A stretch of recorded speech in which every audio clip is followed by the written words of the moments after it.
वैश्विक महामारी कोरोना संक्रमण के बढ़ते प्रकोप के मद्देनजर राज्य सरकार ने इस बार सरहुल शोभा यात्रा पर रोक लगा दी है।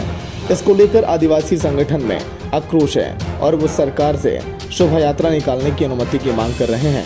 आदिवासी सामाजिक धार्मिक संगठन के माने तो सरकार ने उनकी सहमति के बगैर ही अपना फरमान जारी किया। आदिवासी संगठनों का कहना है कि कोविड गाइडलाइन के तहत शोभा यात्रा निकालने की सरकार इजाजत दे। एक तरफ जहां आदिवासी संगठन सरहुल का जुलूस निकालने को लेकर मंथन कर रहे हैं, तो वहीं दूसरी तरफ सरकार ने अपना निर्णय सुना दिया है। सरकार के निर्णय के बाद प्रशासन ने भी संगठनों को सख्त संदेश दे दिया है। शोभा यात्रा को लेकर एसएसपी ने कहा कि कोरोना काल में इस तरह का आयोजन ना हो, इसके लिए संगठनों से अपील की जाएगी। अगर संगठन के लोग इसके बाद भी नहीं माने तो उन पर कार्रवाई की जाएगी। राज्य सरकार के जो भी दिशा निर्देश हैं उस संदर्भ में विस्तृत विवरणी डिजिटल के माध्यम से आप लोगों को दिया गया है और जो भी दिशा निर्देश हैं इसको सख्ती से अनुपालन कराया जाएगा। इस संदर्भ में भी डिस्ट्रिक्ट प्रशासन और पुलिस प्रशासन के तमाम पदाधिकारियों के साथ एक ब्रीफिंग हुआ है। इस संदर्भ में जो भी अपने हॉट स्पॉट एरिया हैं जहाँ जहाँ पे काफ़ी क्राउडेड है या जो इस तरह की जगह हैं वहाँ पे फोर्स मजिस्ट्रेट की डेपुटेशन से प्लान है हम लोग करेंगे।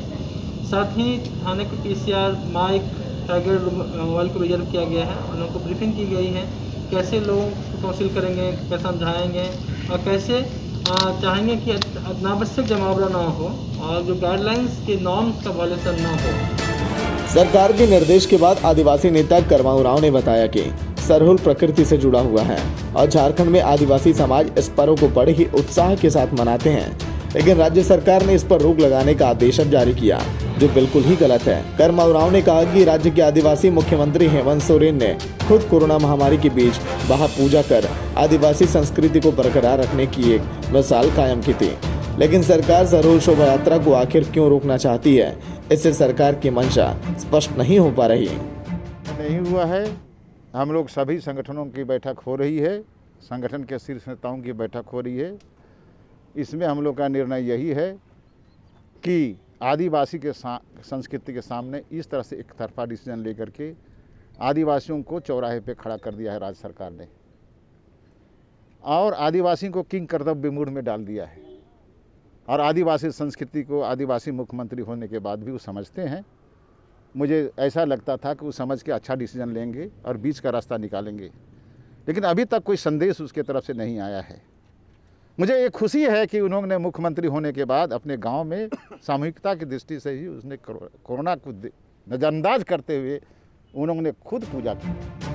वहीं इस मामले में बीजेपी प्रवक्ता प्रतुल शाहदेव का कहना है कि इस दिन का इंतजार आदिवासी समाज को साल भर से रहता है। सरहुल शोभा यात्रा टोला मोहल्ला में निकाली जाती है। इसमें बड़ी संख्या में हर्षोल्लास के साथ आदिवासी समाज के लोग शामिल होते हैं, लेकिन इस बार महामारी के बढ़ते प्रकोप के मद्देनजर सरकार ने किसी भी शोभा यात्रा पर रोक लगाने का आदेश जारी किया। सरकार को एक बार फिर इस विषय पर बात करनी चाहिए और सोशल डिस्टेंसिंग का पालन करते हुए जुलूस निकालने की अनुमति दे देनी चाहिए। पहले सरकार को जो संगठन इन रामनवमी और सरहुल को मनाते हैं उनसे गहन विचार विमर्श करना चाहिए था। मुझे लगता है प्रतिबंध ही सब चीज़ का सोल्यूशन नहीं है। आखिर सरकार की पूरी मशीनरी किस चीज़ के लिए है? जुलूस का परमिशन देना चाहिए था, सोशल डिस्टेंसिंग कराना चाहिए था। साहब, यहाँ का आदिवासी समुदाय तो अनुशासन के मामले में देश में सबसे अग्रणी है। आप दूर दूर करके जुलूस निकलवाते, मास्क का प्रयोग करवाते और जिस तरीके से पत्ते के मास्क भी गांव में लोग लगाते हैं, तो ये एक अद्भुत दृश्य होता है। बढ़ते आधुनिकीकरण का विकल्प अभी भी आदिवासी समाज के पास है, जिसके दो बहुत सामान्य सिद्धांत हैं। पहला, जरूरत से ज्यादा की जरूरत नहीं और जो भी जरूरतें हैं वो आसपास से पूरी हों।